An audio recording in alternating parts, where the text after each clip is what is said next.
Hey everybody, I'm Flash, and welcome back to a brand new video on a brand new series. Today, two Kickstarter games based off of discontinued franchises and made by the members of their original teams will be put side by side to see what their approach was to reviving these classics on this episode of Rival64, the series where I look at the good and bad of similarly created video games. I know Mighty No. 9 and Yooka-Laylee aren't really similar genres or even based off of the same game, but they were both hyped up Kickstarters based off of older games, as I said previously. And while Yooka-Laylee hasn't released yet, we do have demos and gameplay released to make an opinion on. And since this is a new series and I'm experimenting with some stuff, please let me know what you think in the comments below. Anyway, why don't we get right into it?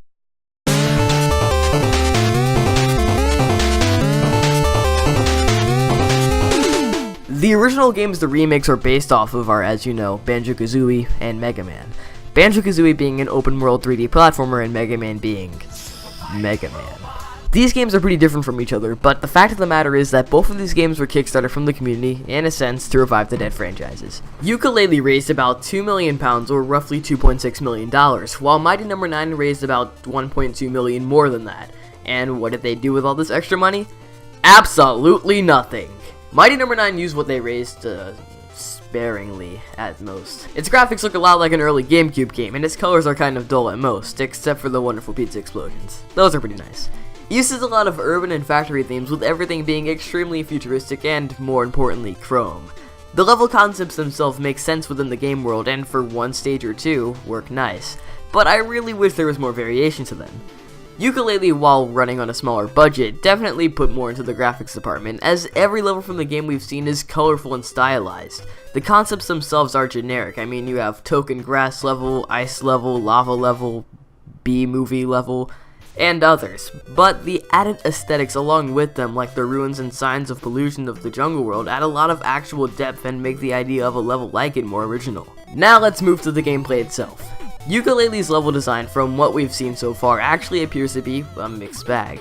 From one end, there's levels like Travel Stack Tropics, which are stylized and have actual NPCs and enemies to interact with. The level's environment plays hugely into the mechanics that you use throughout the stage and flow nicely, and everything has googly eyes, because Playtonic games.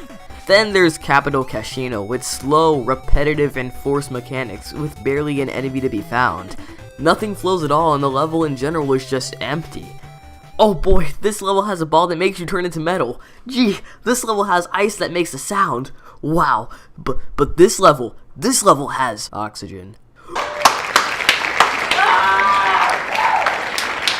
This could have changed from what we've seen of it to the final version, but in its current state, it's pretty disappointing.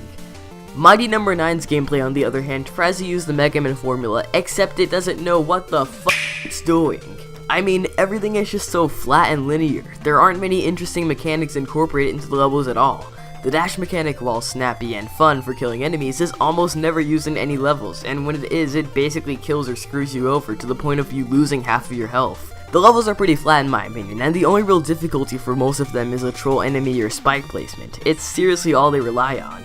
It's not broken, but it's terrible. In fact, the first hour and a half of gameplay I had on this, I had no idea what I was doing for how directionless they leave you with certain jumps, and this is for a linear level rather than an open world. Yes, there are the far and few good levels, but they're buried under so much garbage that you'll often forget what a good level even was. So in the end, there are two games with money shoved into every corner of their devs to create a good game. And what does Mighty No. 9 do with it? Burn it. Simple as that. But in all seriousness, for a game with far more of a budget than Yooka-Laylee, it delivers far less of an actual game in my opinion. And yes, Yooka-Laylee is unreleased, but even from the beta footage, it still looks like more appealing Kickstarter project than what Mighty No. 9's final product could ever be. But who knows, maybe there's someone out there who absolutely loves Mighty No. 9, because, I mean, anything's better than the game that hasn't been released yet, right? Or maybe there's someone out there who thinks that both of these games suck, and if that's you, be sure to tell me which one of the games you think is the superior rival.